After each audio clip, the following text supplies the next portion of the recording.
Hello, YouTube. It's just the boys today. And one girl. Oh, yeah, Katie Stats is here. I thought you were calling yourself a girl or me a girl. I'm not a girl. Hello, Katie. Hi, Brandon. Like and subscribe, please. Enjoy. It's been quite a week. Well, yeah, especially since a lot has happened, actually. Yeah. Just from, You look different. yeah, because my hair's pulled back. Oh, Schmidt. Usually you're blonde Oh, with big... Oh, yes. What happened? Did you have a rough weekend? You know, pregnancy's tough sometimes. It really is. You'll get through it. Yeah, thank you. You'll get through You've been through it a few times. Not you, like your significant other. Wife. I don't know why I turned into a lib there for a second. Significant other. I don't think significant other's a lib thing, is it? No, it is. You're supposed your partner. Oh, if I said partner. No, shout out to all our. This going to be a political podcast? No. We're going to talk football. We're going to talk politics. No politics. What's wrong? Oh, Midterm's coming up. Oh, God. next week. Yep. We'll do next Tuesday's show. That'll be an all-political show. You know what's also happening on Tuesday? This Tuesday? What? The football playoff rankings. Oh. I wish we let the playoff committee choose the elections. Actually, that wouldn't work at all. We should probably just vote. Imagine if the college football playoff came down to public vote. That would suck because Yeah. Texas Texas be Alabama. Texas. Notre Dame would. Yeah. It would be weird. All right. I think our small talk was sufficiently awkward and weird. Yeah, no, it was awful. Yeah, it's terrible. Should probably keep going until we get something good. Where is Casey? Not here? Not here at the moment. Why are you know, Halloween was yesterday. Why do you have a black hoodie and black nails right now? Well, I haven't had time to get my nails redone because I've been following your ass around. It's true. It's accurate. She runs my life now. I do need to get them By the way, how is my life going, Katie? Sometimes I have to check with her, see how things are on the Brandon Walker front. You're hanging in there. Yeah, we're doing good. You dunked on a Tennessee fan last night. I didn't really dunk on him. He kind of dunked on me, but I liked it. But I am knee deep with these Tennessee fans. It's man. crazy. I loved. He had I a think great it's line. the deepest It you've been might be in. the deepest I've ever been, and it's we're going to talk about it. I didn't even do anything. I know. Like I didn't even do anything. Let's go. Yeah. All right, let's get right. Let's get right. Did you see Your tweet was perfect. But now I'm getting these Tennessee dick riding media down there in Knoxville who can't get Josh Heupel's dick far enough down their mouth. They're fucking they're now tweeting like, I never heard of Brandon Walker. I wish I hadn't heard about him now. And I'm like, what's up? And they immediately deletes the He tweet. deleted that tweet. Oh, he Yeah. did? Oh yeah. I responded to that. Oh, they're just all a bunch of bitches down there. I responded to that one because people were just talking crazy. Yeah, he deleted it immediately. I noticed he deleted it. Yeah. I didn't realize you responded too. That's I was Oh, just you're like I'll be mature. Like I have a nice rational response. Suck my dick. yes, that's yeah. I'll take the high road here, suck my dick. And then he deleted it, whatever his name was. Anyway, y'all ready to go? Yeah. Let's do a show. Hello and welcome to Unnecessary Roughness, Barstool's college football podcast starring me, Brandon Walker, co-starring Jack, featuring Katie Stats, produced by Noah. All right, starring me and Jack and Katie, produced by Noah. No, starring Noah. Starring Noah, Produced by us. produced and written by Noah. We're just kind of here. He's just telling us what to do. Real talk before we get started. Not that Jack did a bad job for a couple of years. Noah has been a breath of fresh air as a producer and has really helped the show. Yeah. Numbies. I mean that in a good way. No. I want to give a nod to your work. No, I want to give a nod to your work and say you did things for 3 years, but I mean you got to admit that having Noah has helped you a lot. Noah's been amazing. Noah's been amazing. If Jack wasn't there to show me how to press record, Yes. we wouldn't be here right now. Don't get sassy with me, Noah. Now, Noah. Don't get W's sassy. in the chat. Don't sass me in front of all these people, Noah. Just got to stick up for my guy. I was complimenting you. All right. He learns quick.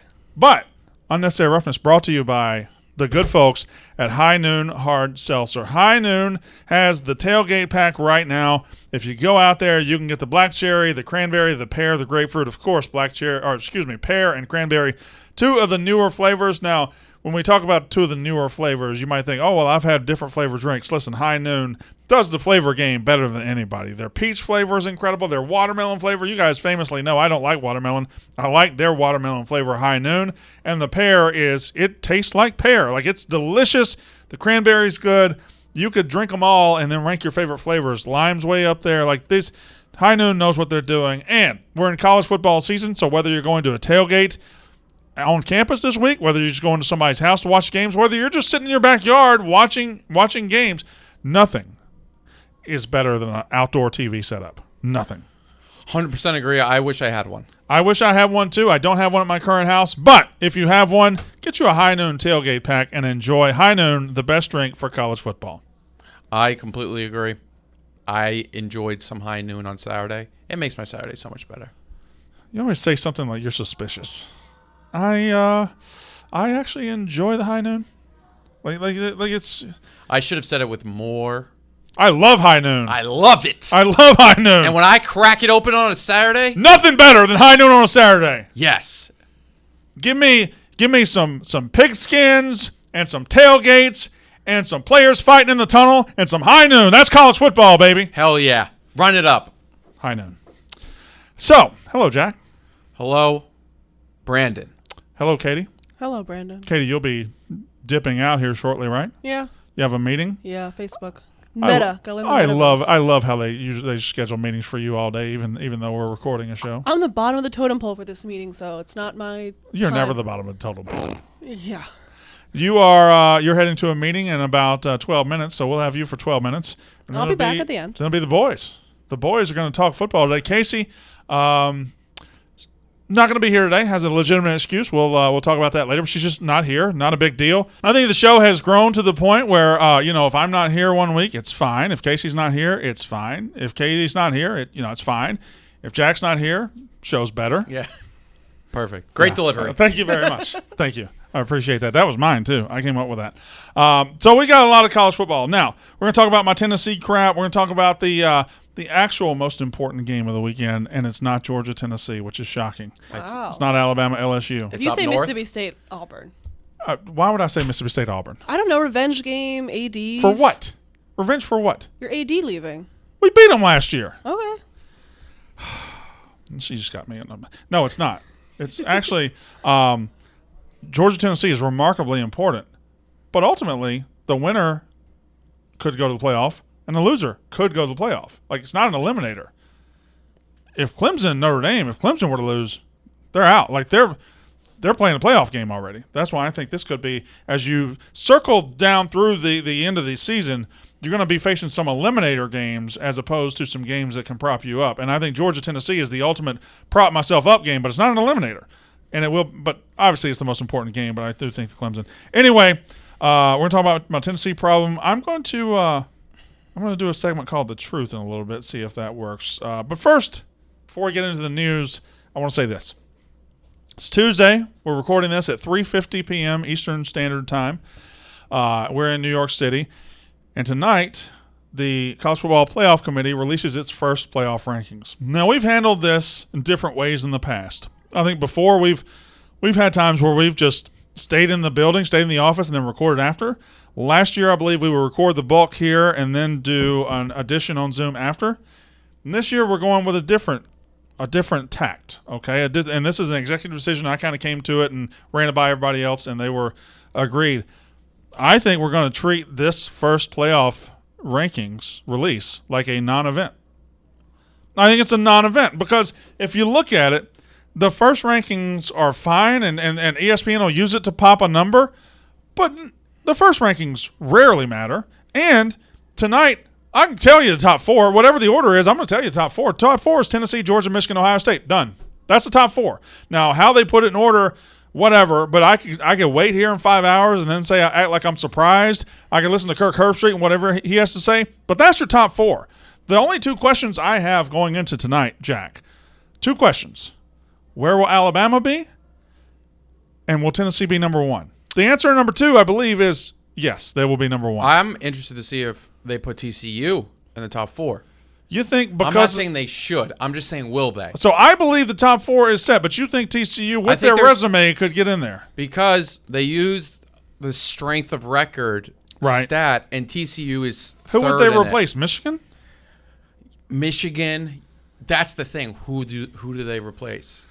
And they could get away with it. Not get away with it. It's not like it's a crime or anything. But if you subscribe to the theory or you look at the schedule, whether Michigan and Ohio State are both in the top 4 or not, they play, and the winners are going to get in. So you can put Michigan at 5 or 6 tonight. They're going to have a chance to be in anyway. So you don't have to. That's the thing. You don't have to worry about their spot. You don't have to worry about Georgia or Tennessee's spot. They're going to play, and one of them's going to be probably number 1 next week. Will TCU be ahead of Clemson? I go further than that. Will TCU be ahead of Alabama? That's another good question. What are they going to do with Alabama is the question, because Alabama is sitting there with 1 loss. I think Alabama's the 5th best team in the country behind the 4 that are undefeated up there. I don't think Clemson and TCU belong with that group. Now, I could be way wrong. They either put Alabama at 5 or they put them at 7 behind both Clemson and TCU. They either put them ahead of both of them or behind them. Got you. I agree. Do you think Alabama's a better team than Clemson right now? 1,000% yes. Yeah, agreed. I think they're better than TCU as well. But committees, I don't think the committee's job is to say, who knows what the committee's job is. Anyway, there you go. So that's I'm treating it as a non-event though, because it'll take an hour of TV time, and should it like come Saturday when we kick off again, these Tuesday night playoff rankings just don't matter. Yeah, and especially when Michigan and Ohio State play, Yeah. it'll all be Georgia, messed up. Tennessee, Michigan, Ohio State, all these teams this is all gonna come out in the wash, and the playoff rankings in 6 weeks, the ones that really matter, will look nothing like the ones tonight, because we got a lot ahead of us. So I think this first announcement is much ado about nothing. When was the last time a 1 and 2 played in a regular season? I feel like I'm going to miss an obvious. Oh but man, that's was it not- LSU Bama in 2011? Was it that far but it's back? been a while. Like regular season. 1 and 2 was Michigan. Wasn't Florida State Bama to kick off the season in 2017 1v2, Was Florida State that high at that point? or maybe it was 1 versus 3? Yeah, I think Do you remember they had such hype with DeAndre Francois? that's right. Yeah. I forgot about DeAndre Francois. You Yeah. want to talk about recent names that are forgotten? DeAndre Francois is way up there.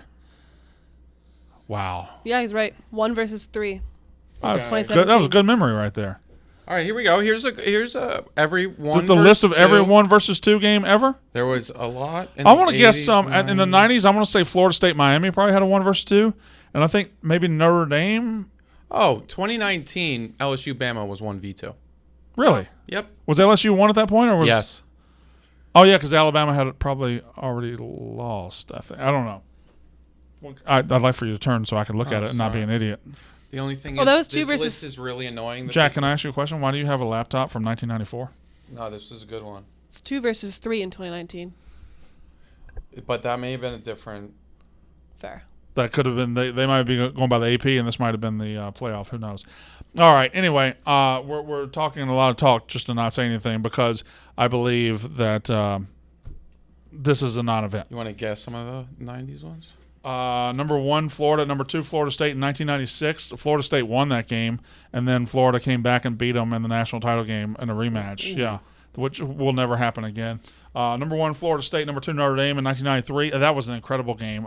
Florida State lost that game 31-24, 31-30, 31-24. Charlie Ward. I mean, they came back and won the national title. Oh, this is great. Yeah, keep going. Number 1, Miami. Number 2, Florida State. That was a wide right game. That was like 19-17 or 17-16 or something like that. What was the score? The game is best known by one play, wide right, 17-16. Miami won. Yeah. And then there's the Notre Dame Michigan game in Dude. 89. Listen, college football has changed so much and everything, but if some things that happened back then in the early 90s or the 90s happen, like 2 things we just said, if these things happen now, if Florida State Miami played as 1-2 pretty much every year, and Florida State kept losing because they kept not being able to kick a short field goal, Twitter would just, I mean, it would be incredible. And then Florida State and Florida in 96 played in the last game of the season. Florida State won. They turned right around, played in the Sugar Bowl. Florida killed them 52-20 to win a national title. Twitter would melt down. Who was the Florida quarterback? Danny Werfel. Warfel. Danny Werfel, Heisman Trophy winner in 96. Your brain is insane.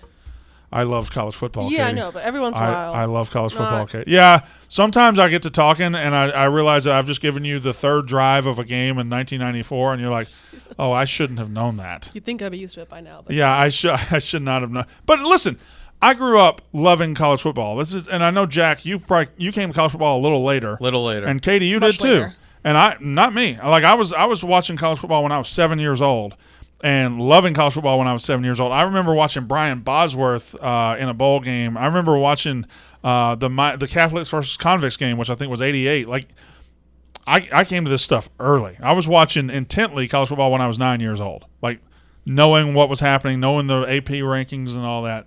So I just love going back through this shit. So this is the fourth time it's going to happen, or the fifth time it's going to happen in the 21st century, or Georgia versus Tennessee. Number 1 against number 2. Yeah. And so 2019, it was number 1 LSU at number 2 Alabama. Burrow. Right. And then that was a big road win for them. 2011, number 1 LSU at number 2 Alabama. That was your 9-6 game. That was a game of the century. Tyrann Mathieu had that wild And that was an interception. And I know 9-6 sounds stupid, but it was so good. It was such a good game because every inch was contested, every little bit. All right, Michigan, Ohio State, 2006. So that was 42-39. Ohio State won that game. And then after that game, they were talking about should they rematch for the national title. Florida ends up getting in and beats the ever-living piss out of Ohio State. And didn't Ted Ginn return the opening kick? Yeah, but the then they opening ended kick. up losing. They fell behind 7-0. And then the opening kick, Ted Ginn, or they fell behind 7-0, and then they ended up going up. They won 41-14. And then the last one, 2006, Ohio State at Texas. And that was early in the season, right? That was the 2006. So that Vince Young's gone at that point, right? Colt McCoy. Yeah. This would be the first of 2 times Ohio State would play a number 1 versus number 2 game in 2006. And Florida still destroyed them. Battle-tested team in 2006. Florida destroyed them.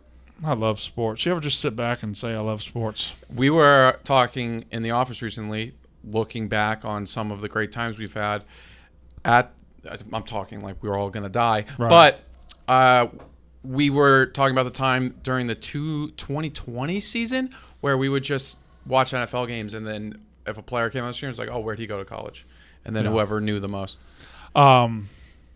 Remember 2020? We didn't think there was going to be a college football season. And that season's weird, man. That season is weird. But, you say the season's weird, Alabama won the national title. I know. So it doesn't feel weird because they just won it, and then Devontae Smith won the Heisman, but it was super weird. Super weird. So we got Katie took the news. Do you have the news? Yeah. Yes, I have it on my phone. Oh, very good. Before we get to the news, do you want to do my Tennessee problem first or the news? You want to talk about Bryan Harsin? Yeah, let's talk about Bryan Harsin. All right. Yeah, we'll do the news. No, we'll do Bryan Harsin. Auburn fired their coach. Crazy. And this has been this season. We've been talking when they're going to fire him, when they're going to fire him, when they're going to fire him, when they're going to fire him. I don't really care about when they fired him because we'll talk about that in a second. Worst coaching hire or worst coaching fit? That's a better question. Was this the worst coaching fit you can remember in major college football? You know Southern football so much better than me. Yeah. But I think it was. And what were they thinking? And this guy never tried to become Southern. No. You can make a joke about Brian Kelly and the family, but at least he went down there and he showed that he's trying to buy in. He's trying to respect the culture. He's trying to play the role of what he needs to play. But Bryan Harsin was the coach at Boise State. And let's not forget, Chris Peterson built Boise State, right? Not just Chris Peterson. It was built before him, but he solidified them atop their throne in college football. And then Bryan Harsin came along, and really all he did was not royally fuck it up. He didn't really he didn't improve Boise State at all. He didn't improve their standing. He didn't improve anything about them. Yeah. And when Auburn got to the coaching line, because they were paying a buyout for Gus Malzahn, they said, we need somebody to help lead Auburn football in the future. And what they came up with was to leave the Southeastern Conference, to leave the South, and go to Boise, Idaho, and get Bryan Harsin. And it's not like he's the guy who's like, oh, he came up through the ranks of Louisiana high school football. I have a theory. Tell me. I'm reading a book right now. Oh, I know, interesting. Shocking. I'm reading I don't even know the name of it. It's new Bo Jackson biography Okay. by Jeff Pearlman. Bo Jackson being one of the most fascinating players of all time.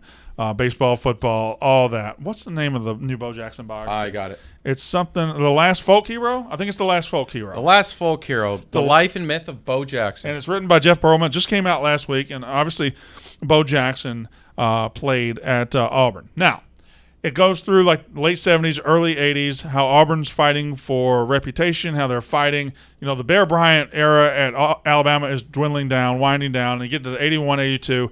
It's winding to a close. So there's opportunity for Auburn to finally rise up out of Alabama's shadow and be something. And they tried to hire an RIP. This guy just passed away, Vince Dooley. Yes, R.I.P. Legendary coach at Georgia. Auburn tried to hire Vince Dooley back in 80, 81, somewhere From around Georgia? there. From Georgia. Who's coming off the national title. Tried to hire him. Vince Dooley, Auburn grad. Tried to hire him. Didn't know any of this. Tried to hire him. Couldn't get him. You know who they hired? Pat Dye. Yeah. You know where Pat Dye coached before Auburn? Boise State? He was the head coach at Wyoming. So These boosters with long memories tried to recreate Pat Dye by going out west and getting Bryan Harsin. And there was no... give me another explanation for why they went and did it. there, even at the time, Even at the time, we were like, Why? what? Why? Even if you're Bryan Harsin, like, obviously you take an SEC job when you get an SEC job. But if you're Bryan Harsin, get Oregon. Get UCLA. Get Washington State. Get Washington. You're not built for Auburn. And again, you take an SEC job when it's offered to you. But knowing what we know now, he wouldn't have taken it. I don't think. What was the? I mean, I guess he's rich now. Yeah. And- buddy. Bryan Harsin just graduated into the greatest life of all time. Yeah. Yeah. Hey, he's going to be right now. Auburn is about to be $37 million in debt to coach buyouts and coach buyouts alone. For Lane, or not for Brian, Yeah. Malzahn, and Kevin Steele. And that doesn't even count the $77 million they're about to give Lane Kiffin over the next 10 years. Yes. So, what? No. I don't know who said that. People are so mad that you are even suggesting that, as if he's not definitely the first guy they're calling. He's definitely the first guy they're calling, and they should call him. He's a very good coach. Now, Auburn people will tell you they want to call Lane, they want to call Dion, and they want to make Urban Meyer say no. This is one of my favorite things that college football fans do. They'll get on the message boards. Well, the first thing we got to do is make Urban Meyer say no. That won't take long. Yeah. that won't take long at all. Hey, Urban, this is Auburn. No. Thank you. Thank you for Do answering you the think phone. there's any shot Urban would come out of retirement, $15 million a year? For Auburn, no. You think he doesn't want to deal with Urban is past reclamation jobs. Urban is past Gotcha. even the state Urban's in now, the embarrassed NFL coach Urban Meyer. Urban's past an also-ran job. And that's what Auburn is right now. Their main rival is Alabama. Their other rival is Georgia, and they're stuck in the middle trying to dig out of that hole. Urban's past that. He ain't coming in to try to compete with Kirby Smart. He ain't coming in to try and compete with Nick Saban. Urban's going to get trying to think of a big-time job. Like if Kirby Smart went to the NFL. Urban Meyer's the first call and would possibly take it. I tell you, listen, if Billy Napier doesn't work out over the next couple of years, how fascinating would that be? Yeah, you think he would take that rebuilding job there? I don't think it's that big of a rebuilding job because With the transfer portal? with the transfer portal and everything, plus he would be coming home. Like, it's not something where he has to it's a lot better spot than Auburn. 100%. You're not playing second fiddle at Florida to anybody. He probably knows all the same boosters are probably there. Oh, and he'll get his coaching staff back together. Charlie Strong's available. Yeah, he'll get that's fascinating to think about. But Auburn is now available. I think of the ranking the jobs again. We've done this many times. I truly believe out of the available jobs in college football, Auburn is the best available job, and it is also the worst available job. Okay, I see what you're saying. And that's something I've said before. But Auburn is a great job because of why? Because they care. Because the boosters are going to do whatever the boosters need to do to make sure you have the players and the talent and everything you need to win a championship. You can win a national championship at Auburn. You can absolutely win a national title at Auburn. Gene Chizik did it. Gus Malzahn almost did it. If those two guys can do it, anybody can do it. Auburn is such a strong foundation and in such a great part of the country. You can win a national title within the next 5 years at Auburn. That's what makes it a great job. However, those boosters run the program. Those good old boys that shake your hand and say, "Oh, coach, man, we're going to get them next time." Those guys run your life. Those guys make all the decisions at Auburn. Ain't no athletic director John Cohen leaving Mississippi State. He ain't making the fucking decisions at Auburn. He's just a coward that ran when things got hard. Fuck him. You can win a national title at Auburn. That's why it makes it the best job available. It's the worst job because those boosters own you. They run you, and they're the most hands-on boosters in the country, and they think the sun rises and sets in their wallets. And if you don't think that, you won't last long at Auburn. That's why Bryan Harsin didn't last long at Auburn. I completely agree. I also think Bryan Harsin isn't a great coach. No, he's not. He's not. It's not like he's a great offensive mind that's putting together. Do you think you think in their hearts of hearts, you think Auburn, they're in their cigar lounge, smoking cigars, you think one of the boosters sits back and goes, "Man, we should have never fired Gus"? I don't think so. Okay. Let me tell you something. I know college football boosters, I know college football fans. They will never, ever say, "You know what, we shouldn't have fired that guy." They will just say, "Well, we made the wrong hire." They will always believe they were right to move on from a guy. They will never believe. Tennessee fans, and this is a bad example now, but let's go back last year when they were 7-6, okay, before they turned the corner. They would never tell you, we shouldn't have done what we did to Greg Schiano, even though they hired Jeremy Pruitt, the worst hire in the last 5 years in college football outside of Chad Morris. Even though they hired Jeremy Pruitt, they'll never say we shouldn't have done what we did to Greg Schiano. How bad of a hire is Harsin? Because let me bring Tennessee back in. Just think, 2 years ago, we were doing this podcast, right? Actually, it was like January 2021. Auburn hired Bryan Harsin. Tennessee hired Josh Heupel. I think, even though the fit didn't work, we universally thought Auburn had a better hire, didn't we? I'm going to look up 2021 coaching hires ranked and see what people were saying. I'm not saying that we were. I'm telling you right now, I really think back in 2021 when these guys got hired, the Bryan Harsin hire at Auburn was way more praised than the Josh Heupel hire at Tennessee. And not to say the Bryan Harsin hire was all that praised, but I know the Josh Heupel hire was met with a lot of apathy. Tennessee fans didn't even like it. I'm looking at it right now. The Athletic. So, Stuart Mandel. All right. Auburn, B-. Boise State head coach Bryan Harsin. We got to get down. C. Josh Heupel, C. All right. I'd like to pull that article up and keep going. I'd like to see all of those. We got down to the group of 5. All right. But all right, so this is judging the 2021 coaching hires, giving out grades for every single one. And this is not to take shots at Stuart Mandel because I would not have given not have given Josh Heupel a good grade a couple of years ago. Vanderbilt, A- for Clark Lea. Clark Lee. Okay. I guess. Nothing special has happened so far. Illinois got a B+ for hiring Brett Bielema. Good grade. Which turns out it's an A+. No, let's regrade those now. Okay. Vanderbilt, they got A-. I say Vanderbilt now gets C. C. They've done nothing to improve being Vanderbilt. Illinois, B+ back then for Brett Bielema. Now I give it an A+. Me too. You couldn't have had a better hire. Well, you can. It's coming up on this list. Oh, yeah. It's coming up on this list. But Brett Bielema, an A+ for Illinois. Texas hired Alabama offensive coordinator Steve Sarkisian and got a B+. I would drop that to like a B-. Me too. Maybe a C+. Yeah. He hasn't shown yet, but he has shown. There are moments. And he's shown great recruiting.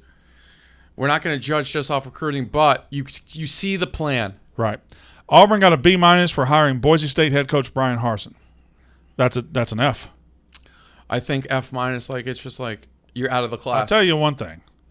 He did bring that hot girl into our life. Yeah, and did you see her? Yeah, I know. Did she like some of these tweets when he got fired? She really did.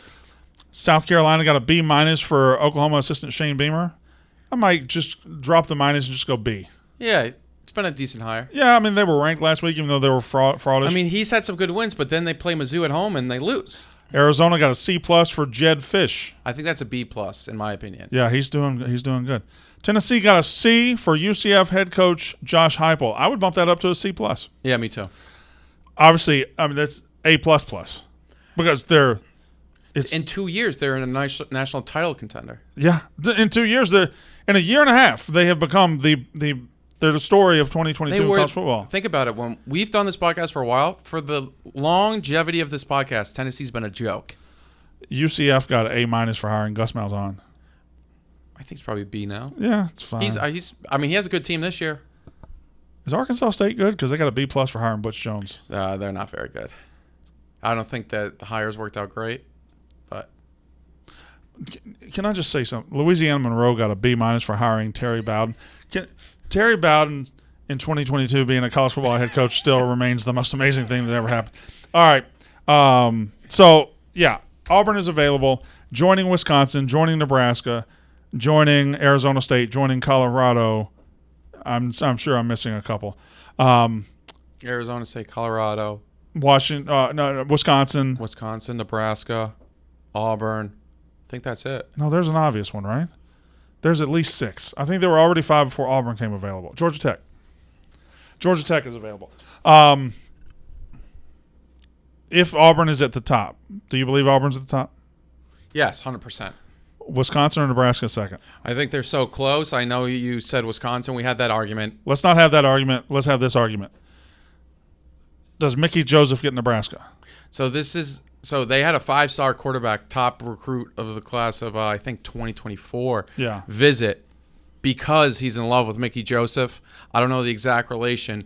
If he can flip that kid, I think he's committed somewhere right now.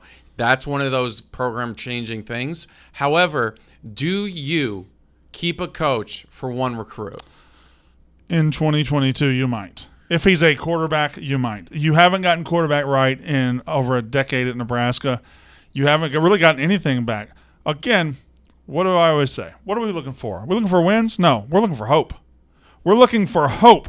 And listen, if an interim coach flips a 5-star quarterback recruit to Nebraska, an interim coach, that's one of the biggest drop your nuts on the table moments you can have. I think we're talking about Dylan Raiola. Dominic Raiola's son. Yeah. Yeah, he's going to where now? Notre Dame? No, Ohio State? Ohio State. Dominic Raiola was a center for the Cornhuskers in the 90s. That's the relation. Yeah. Dylan Raiola is visiting. So he's he a 2020. visited last weekend. He's a 2024. Now, here's an issue Mickey Joseph might run into. If he's recruiting this 5-star, Raiola might just be willing to go to Nebraska regardless, unless he's out and out. Although, was Mickey Joseph on the team? But Was that his quarterback? No, Okay. they didn't. I was like, maybe it was the center quarterback. Joseph was like in the early 90s, and Raiola was in the, I think it's Raiola. Raiola was later, like the mid 90s, late 90s. Anyway, there are your head coaching jobs. Yeah, no, and Mickey Joseph has been getting some buzz, but that loss to Illinois, I think, really hurt him. Jim Leonard, does he get Wisconsin? That's the Lance Leipold discussion. I think they want Jim. Okay, Lance Leipold is now what, 5-3? Or is he 5-3 or is he 5-2? I don't know what they are. 5-3, and I think they had off last weekend. They got Oak State this weekend. I think so. Yeah. Does Lance Leipold, if he goes 5-7, still get a big time job? Big 12's tough, man. And if you start 5-0 and you go 5-7, it looks bad. But if I handed you 5-7 for Kansas in August, you're like, oh my God, what an incredible year for Kansas. You're right. They could really end in the bottom of the conference. They could end 5-7. They could end 6-6. You almost got to get to a bowl game, right, to really make it feel like a good season. He has to win one more. He has to win one more. He showed that he has a good team, and it's like when the times get tough, you got to pull your team through. And he is playing with a backup quarterback now. It was not awful though. But the question is, has he done enough already to get one of these jobs? Would Wisconsin hire him now, regardless of what happens later, if they were going to hire him? I think so, yes. I think so, too. I mean, the guy started 5-0 at Kansas. Kansas was dead. They were below dead. They were Les Kansas. Miles literally, he buried them 6 feet under. And then Lance Leipold came in 2 years, put together a very competitive team. Isn't this sport weird? Yeah. Les Miles spent a decade and a half being considered one of the best coaches in the country. Yeah. And then just nothing. He wouldn't get hired to water a field now. The only thing is, think about it, right? If you were at Barstool for 20 years, yeah, the GOAT, then you kind of go off into the sunset. You get your kids are in college, and then you just pick up a job on the side, and you just kind of you put an effort, but you kind of give half-ass. That's right, yeah, And yeah. then people are like, what happened to Brandon Walker, man? But you don't have it like you had it when you were like the GOAT, you know? When I was ever tell you the story? When I was at SEC Country and I was ahead of the podcast, I would help find Yes. and hire the podcasters for certain schools. Like I hired an LSU podcaster, an Auburn podcaster. And I don't know if I was looking for LSU or what I was looking for, but one of the interviewees was Les Miles' daughter, Smacker Miles. Yes. That's her actual name. And she's like an actress. Is she an actress now? I thought she was getting into TV. Smacker was her name. Smacker. Smacker Miles. She's probably like what now? Like I don't know what she's doing. She's probably more successful than I am, she's a sports reporter. which would be a stretch because I'm wildly successful. Dallas, but we're swimmer turned sports reporter. Hook 'em. Interesting. Smacker Miles. Oh, yeah, she swam at Texas, I think. All right. So yes, Smacker. Good for I barely know her. yeah, no photos with her dad. Interesting. Oh, there's here's one. No, he was doing a podcast back then, and she co-hosted his podcast. Yes. She co-hosted his podcast. That's what it was. Anyway, let's move on to the news. What else you got on the news? Did you see what happened at Florida? So, two things. Brenton Cox, a former five-star at Florida, former five-star defensive player, dismissed. And then you had, I love a good reporter drama. You have a reporter, AP reporter Mark Long is in the crowd, and it's picked up by a tape recorder, him saying, I think they just left the live stream on for too long. And Like somebody turned. he said something like, forgive me if I get it wrong. It doesn't matter. I'll be here longer than Billy Napier He's anyway. like, I don't give a fuck. I'll be here longer than Billy Napier. That's a fucking guarantee. I'll tell you what. I think Florida might have made a bad hire. Okay. Is it too Go early on. to say that? Is it too early to say that?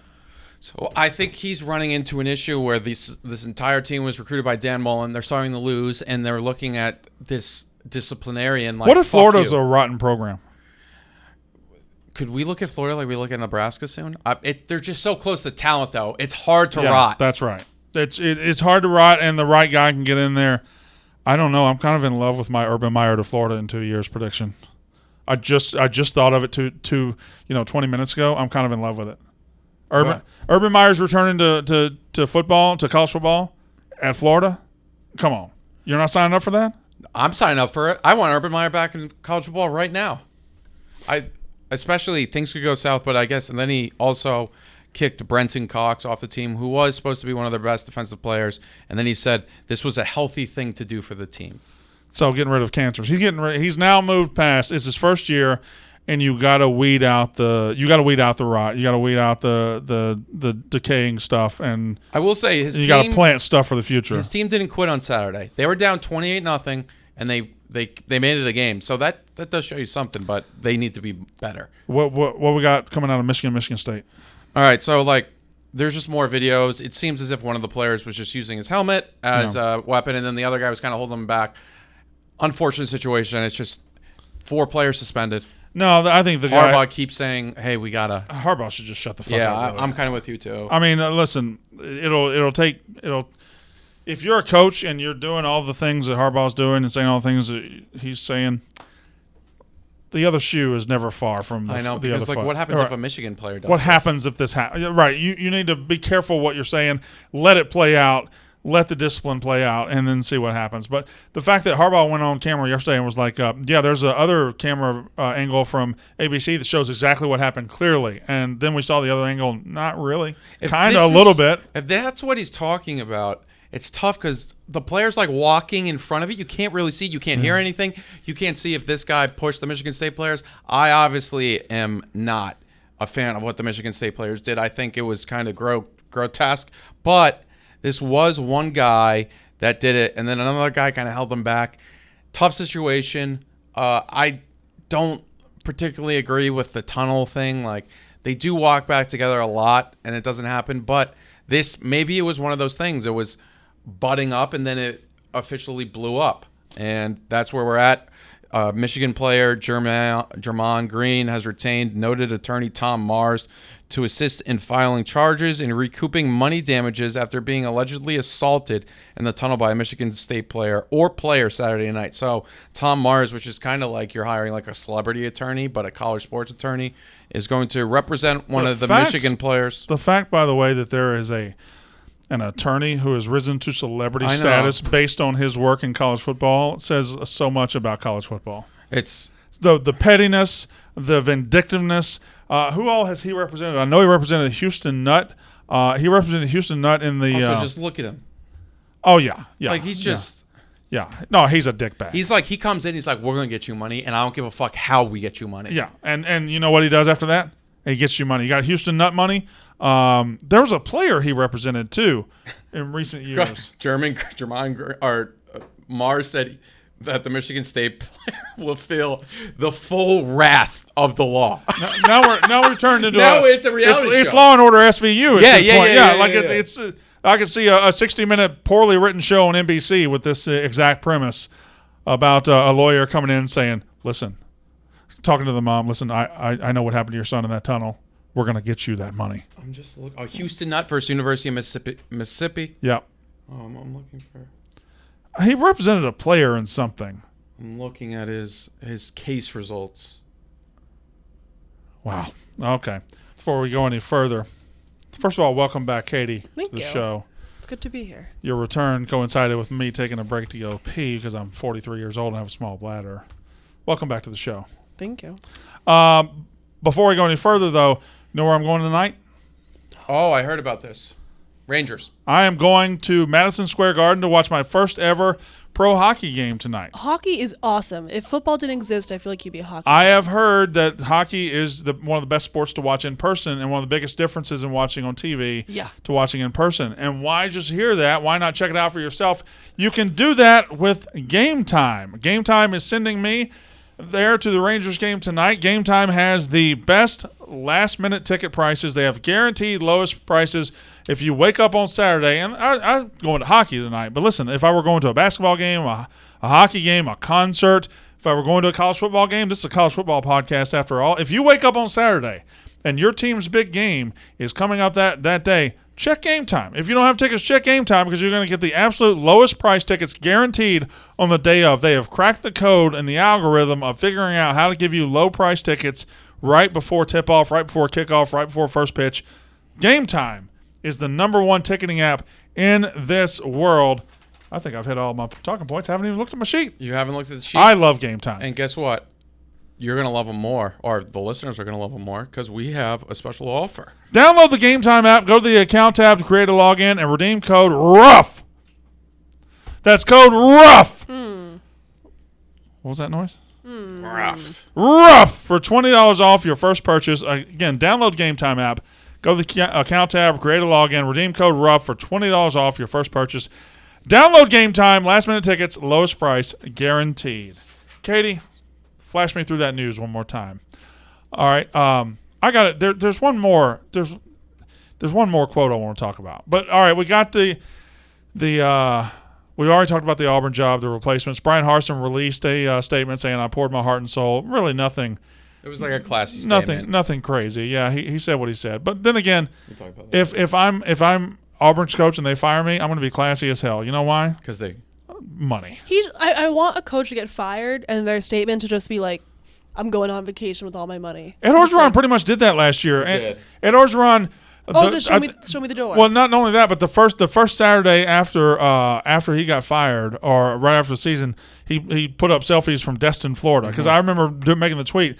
Ed Orgeron is a beautiful man because he just got paid tens of millions of dollars. And where did his redneck ass go? Destin, Florida. Went to the redneck Riviera. Could have gone anywhere in the world. Went to Destin. And then in the offseason, he was like telling the story about LSU sitting him down saying, "Coach, we're going to pay you $70 million to not coach." And he said, "Show me where the door is, brother." And he is, he's living his life. Let's move on through the news. We got that. Got the Florida thing. Got the Michigan State thing. So this is Katie wouldn't let me look at this quote from Elijah I know. Drinkwitz. She's really excited about this. I She's don't- tosay about the quote. So drink. I feel like you have something good to say Missouri's about coach this. comes up with this quote, and she wouldn't let me read it, so she said react to it on the show. So here it is.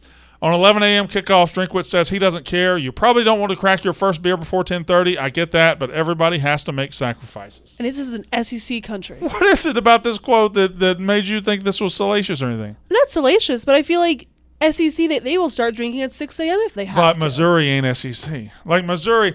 You know how that guy said about Deion, you ain't swag. Right. Mizzou ain't SEC. Mizzou ain't SEC, and that's fine. They can be in there. They can have all the money and whatever, but I don't know if they'll ever fit. And I'm not saying that as a – listen, I'm a fan of an also-ran in the SEC. I understand that. That's where I'm at in life, and that's kind of where I think I'm uniquely qualified to judge the rest of the country because I'm not an Alabama fan or a Georgia fan. I'm a Mississippi State fan, and Mizzou just doesn't fit in the SEC. They don't.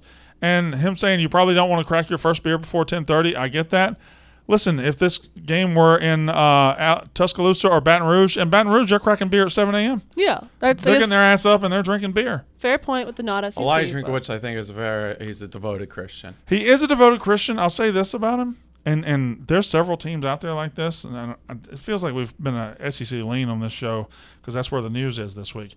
Kind of stirring down there, kind of turning it around. Like, Oh, Mizzou? yeah, they South went on the Carolina. road and beat Carolina. They're gonna. South they might Carolina. be South Carolina. Excuse me. They might be favored by the time kickoff comes against Kentucky this week. Also, That line's like Moving. 1.5. Yeah. when they were struggling earlier in the season, they had a lot of injuries. They They've played gotten Georgia right. well. They've gotten right. And Drinkwitz, I mean, maybe he's a guy we're going to look at in a year or two and be like, hey, what a hire that really was, even though we poo-pooed it. Continue with your news. And there was an issue with that 5-star they brought in, the wide receiver, Luther Burden. Yeah.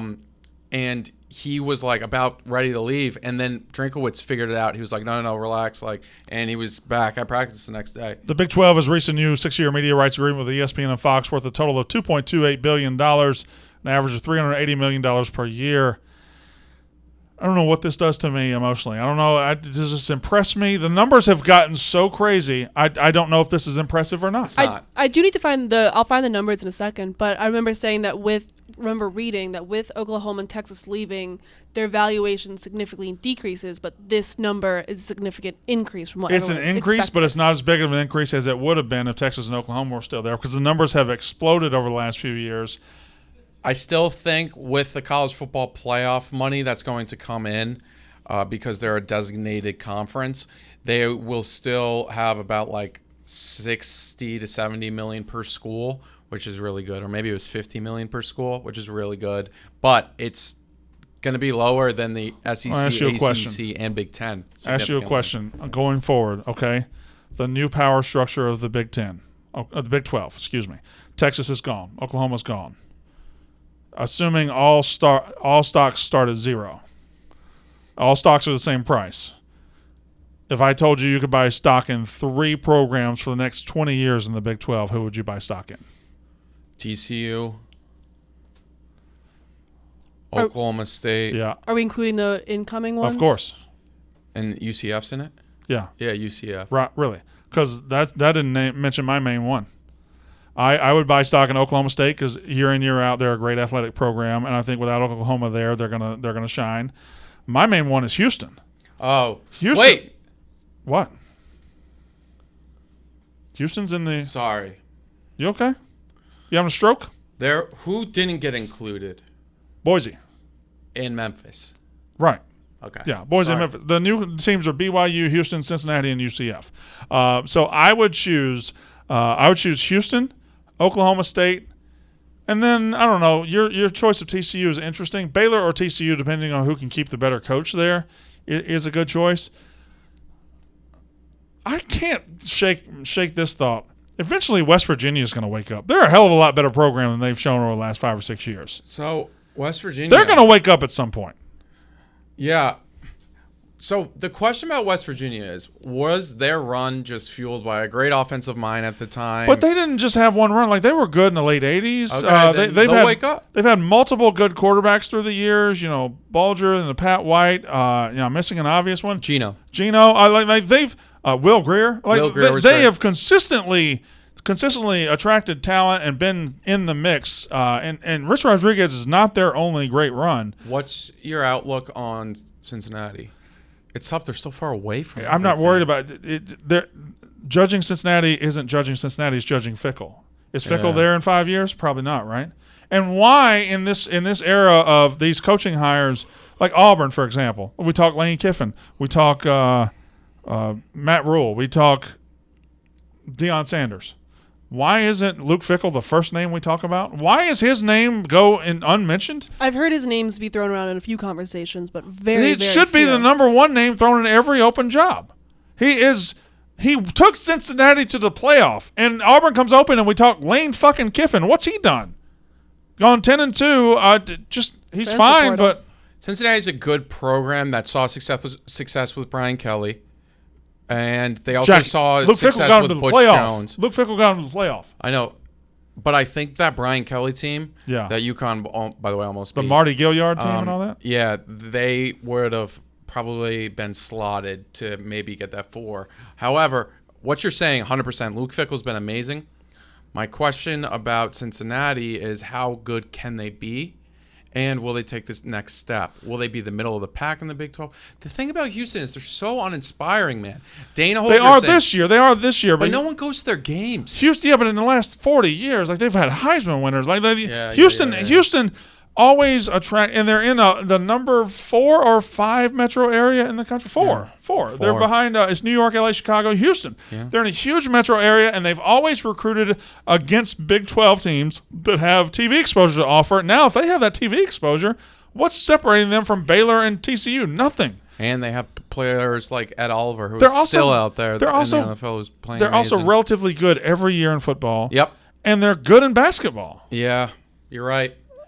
They have a great program, and they've had, talk about the names that have gone through there. They've been a great program despite their lot in life. Now that their lot in life is on par with everybody around them, what are they going to do? I think Houston is a sleeping giant I think in college BYU football. would just still stay the same. I think they'll get worse. Interesting. First of all, this has been a massively disappointing year for I know, BYU. shocking. I thought they were going to be really good. Jaron Hall took a massive step back. Can I have a theory? I have many theories, and they just come to me as we. In this era, the COVID era that we're in, older players, does that take away BYU's advantage? Oh, interesting. BYU has annually the oldest roster in college football, which By means far. you're playing with men. You have men out there. Yeah. And a talented man is probably superior to a super talented 19-year-old. 100%. That's the Like a age talented 26-year-old's better than a super talented 19-year-old. 100%. So, but BYU has had that advantage all the time. Now that everybody's old, is their advantage gone? But does that mean it'll bounce back in 2 years? It probably will, Yeah. because we're going to get younger and younger. Like, look, we got number 1 versus number 2 this week. Can you pull up that graphic? Number 1 against number 2. You have Hendon Hooker against Stetson Bennett. 25 versus 24. Oh. There are 13. I'm going to name the quarterbacks younger than Stetson Bennett and Hendon Hooker. In the NFL. In the NFL. Not college, NFL. Tua Tagovailoa in his 3rd season, younger. Justin Herbert, 3rd season. Kenny Pickett, rookie. Jalen Hurts, possible NFL MVP, younger than Stetson Bennett and Hendon Hooker. Mac Jones, Sam Ehlinger, Davis Mills, Justin Fields, Malik Willis, Zach Wilson, Trevor Lawrence, all younger than Stetson Bennett and Hendon Hooker. That's incredible. And this is happening across the country. These are not the only old quarterbacks. So it's been a hell. All right, I got to get into my Tennessee stuff. Let's do it. I feel like, has this show been? What? I feel like this show's been directionless. Well, we don't really have directions on Tuesdays That's true. because there's not games. It's to bigger talk about. picture. Tuesday is bigger picture. I am going to want you to bring the slate at the end to Yeah. look at it. So I've been in it with Tennessee fans this week, and Before we get to your point about Yeah. Tennessee, we do have to talk about Ridge Wallet. you know what? We really do. Ridge Wallet is an ultra minimalist thin wallet, and I am seeing these things pop up all over the office. I saw Nick Terraney has the People- key protector or the key case. Yes. And he's got all his keys in there. I was like, wow, that looks neat. And people I've seen, I was talking about the Ridge wallet recently, and I was in the cave, and they're like, oh, the Ridge wallet, pulled it out of their pocket. Like, it's popular in the Barstool office. It's not one of those products that we just like, oh, whatever. People are like, no, give me a Ridge wallet. It is popping right now. A Ridge wallet is an ultra slim wallet that you slip into. Listen, I do. I'm not going to lie. I carry a big wallet, and I hate it. And I have no idea why I do it. I should go ahead and switch to the Ridge wallet right now because I'm always sitting lopsided. Getting on a plane. I hate sitting on a plane, sitting on my wallet. Ridge wallet fixes that problem. Sitting on my wallet now. I'm gonna have to buy a Ridge wallet. It's ridiculous because it holds up to 12 cards plus room for cash. There's over 30 colors and styles, including carbon fiber, burnt titanium. It's made with RFID blocking technology that protects you from digital pickpocketers, which is incredible. They also have a new key case to help organize your keys. Again, I saw Nick Deraney's, and it's the neatest little thing. It secures anywhere from 2 to 6 keys. It organizes them in a compact silhouette and fold out for easy access. There's 6 colors and styles, including carbon fiber and burnt titanium. Trust me, get rid of those old, bulky wallets that are uncomfortable to sit on, uncomfortable to take out. Get you a Ridge wallet. Tiny, thin, carries everything. Ridge wallet. Go to ridge.com and use code UR for 10% off your order. Again, that's ridge.com, code UR. So, I've realized some things about myself. I do have a unique ability to get inside a fan base's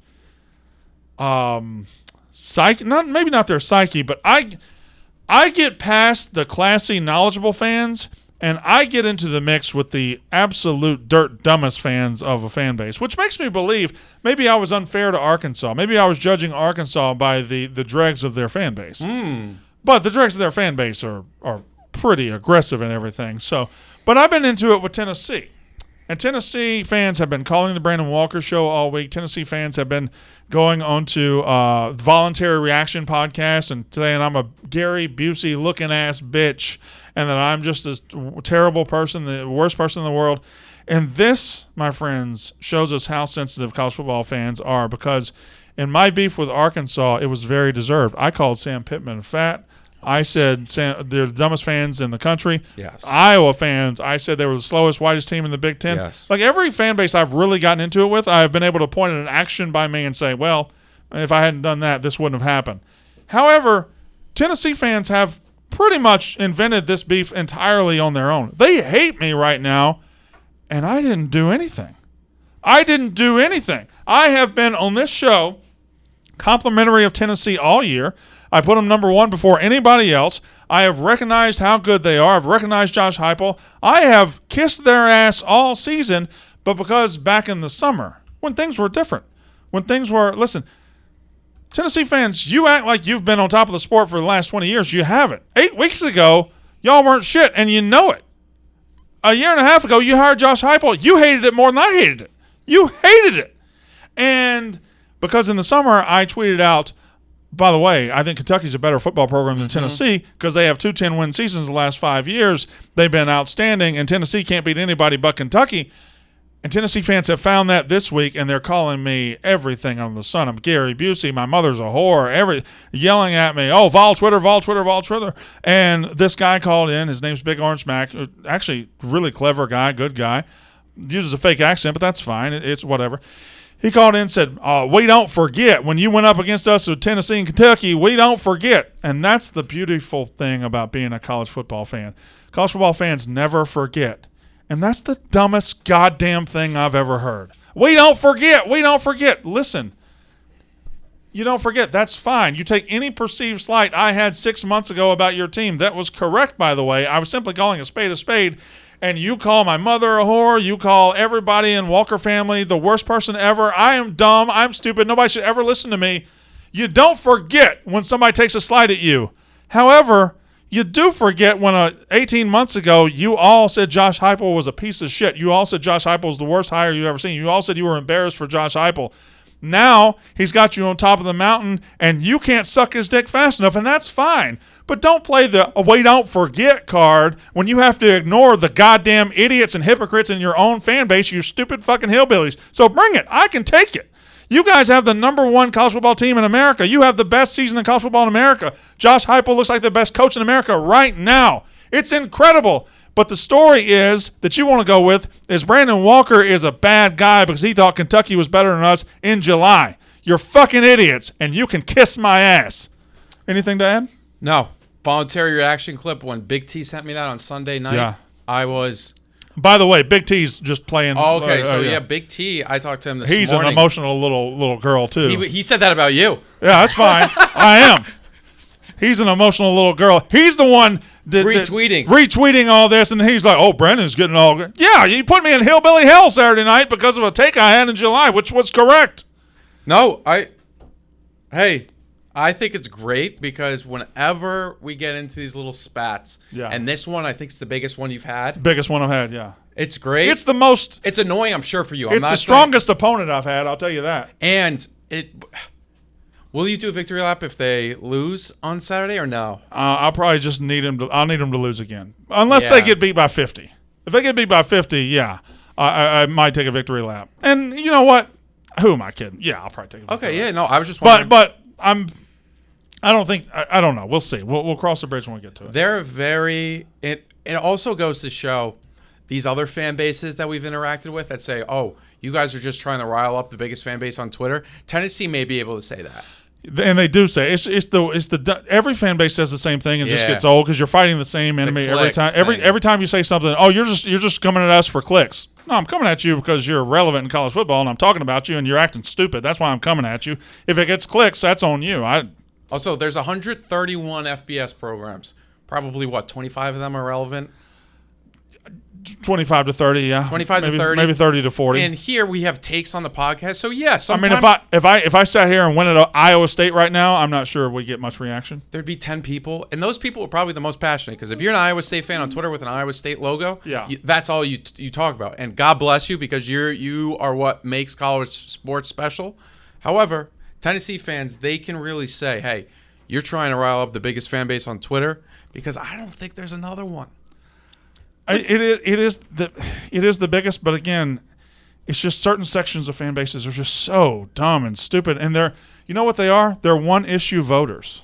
Okay, I see. They are one-issue voters. If you have ever said anything about their team that doesn't sit right with them, then everything you believe about the world and earth is wrong, and you're a bad person, and I am going to spend the rest of my days telling you you're a piece of shit. That's what they are. They're like voters who only care about the environment or only care about inflation or only care about this. They are one-issue voters. If you show one little thing against their school, they're voting you out for the rest of their lives. And it's pretty sad and pathetic. Because Josh Heupel's been amazing, and this story is amazing, and I'm sitting here talking about fans. Now, it's also – this is going to lead into my final segment here. They got mad because I told the truth. I told the truth that they took a two-decade hiatus from the top of the sport. Now they're back. They weren't as good as Kentucky coming into this season. Now, they showed their incredible potential by what they're doing now, and they got to keep it up. But I was telling the truth in the summer, and fan bases can't handle the truth. So now I have the top 10 in front of me. Would you like to know the truth about every team in the top 10? Tell me the truth right now. Tottenham just allowed a goal, and it looks like they may be out of the Champions League, but whatever. That Dave's team? Is that your team? Yeah, it's been my team for a little bit. I thought Arsenal was your team.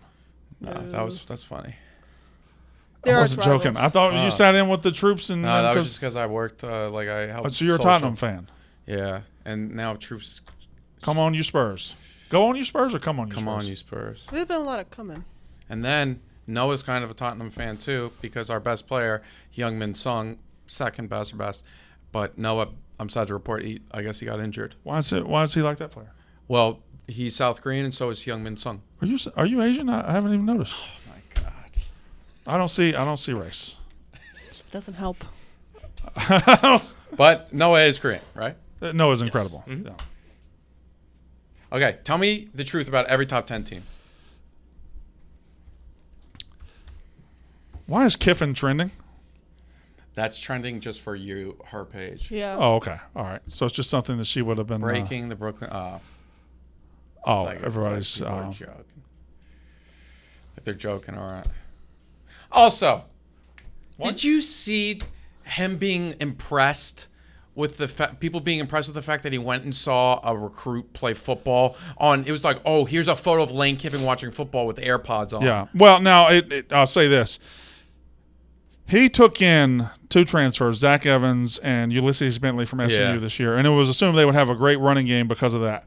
And then he went and found this, and I don't think the guy was all that highly recruited. Quinshawn Judkins, who is off to like one of the best freshman starts in the history of college football. So, listen, if you put it in that context that he was sitting in the stands by himself to watch this Judkins guy last year when not everybody was on him, I think he might have been a 4-star prospect, but I think he was high 3, low 4. Like he was just another guy, and he has gotten Ole Miss. Quinshawn Judkins has been Blake Corum's in the Heisman. Judkins has been he's been better than Blake Corum this year. That's how good he's been. He was a top. He was like a 3-star recruit, 500th ranked, 46th. What city is he from? He's from Birmingham, Alabama, or Pike Road, Alabama. I don't know where that is. I guess it's in the Birmingham area. You just said that though. Let's just look at the slate. I'm not going to do the truth thing. I don't have enough for the truth thing. Lane Kiffin, he tweeted out himself. Oh, he tweeted that out. Yes. Yeah. Oh God, that's terrible. He's so weird. Also, he didn't take that's a tweet. He could have retweeted it. It was just so awful. Like, why don't you retweet the person that tweeted that? It says this picture from last December, Lane Kiffin. I got to be honest. When Auburn goes from Tank Bigsby to Quinshawn Judkins next year, it's gonna be crazy. It's gonna be crazy. That's nuts. Zach Evans has eligibility too. He's already transferred though. Can you do it twice? You've one-time transferred. But I think if your coach leaves, you have. So Jackson Dart will be their quarterback next year. I think if your coach leaves, you get another chance. I do think so. Or it's like an easier waiver process. Waiver. Yeah. Like if you can prove that you. People think I'm kidding, but Lane Kiffin's absolutely going to be the next Auburn coach. I mean, it couldn't be more obvious if it were just written in the stars. Or do you think he could be using this to play for more money from Ole Miss? You can't win a big at Ole Miss. You cannot win a national title at Ole Miss, and that's not just me hating. No, you can't win one at Mississippi State. You just can't. You cannot win a national title at Ole Miss. You can win a national title at Auburn. Period. And that's the truth. And if coming out of FAU or wherever he came out of a couple of years ago, he had a choice between Ole Miss and Auburn, he would have chosen Auburn. But he didn't. He chose Ole Miss because his choices were like Arkansas or Ole Miss, and he chose Ole Miss, which is probably a good choice at the time because Arkansas needed a fat guy. Very fat. He's so fat. Can we still say he's fat? Although Arkansas is turning around a little bit. Let's look at the slate and let's get out of here. Want to do your top 10 truths? I don't. Fair. I don't like it. I don't like it enough. I need to work on it some more. Maction tonight. We got Maction tonight. I don't know. Maction doesn't stir me up as much as. Well, you're from the South. It's just like the people that that's like. profiling. No, like the Maction teams are from like around where. I know where the Mac is. It's in Middle America. Like Big Cat was in Chicago. He knows. Mid-America. So this week, obviously the big game is Georgia, Tennessee. Oh, I thought you were going to say UMass at UConn. Georgia, Cumble. You thought I was going to say what? The Cumble was the big game. We made shirts for it. It's a big bowl. I actually wasn't going to say that, but thank you for Friday night. Georgia, Tennessee. People are begging me to go. You mind if I talk now?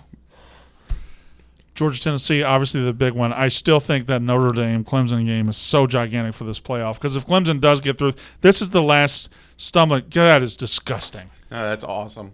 That's a bowl of cum. Yes, and the cum bowl. The block C's on there. That is a bowl of cum. That is disgusting. Barstool Sports Store. You'll find it on Unnecessary Roughness. Do not. Too. I'm sorry. Do you get money from this shirt? No. Do not buy this shirt. I do. She doesn't. Somebody I hope just bought the shirt? $1 billion. If you buy this shirt, we got a problem. We got to send this to the team. We'll put this on Twitter.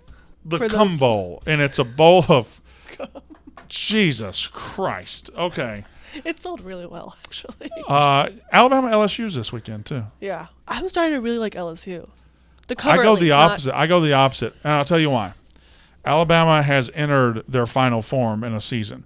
When they take that first loss and they start playing with that first loss, they become different. They become invincible. He has got 7 national titles at Auburn, Alabama, I think. 5 of them have been with a loss. When he takes a loss, that's when they really get serious and get desperate, and now they're desperate on the road to Baton Rouge. And historically, they win blowouts in Baton Rouge.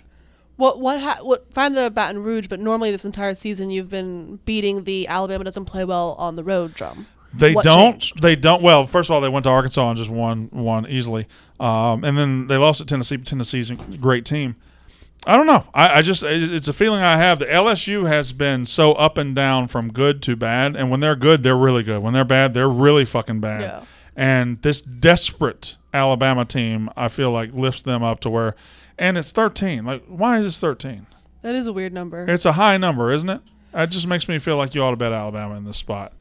I'm flip-flopping. I feel like I know people are saying, oh, well, that's only 2. I feel LSU either keeps it close and loses by 3, or Alabama wins in a rout. Just based on this, the buy-in for Tennessee Georgia's $600.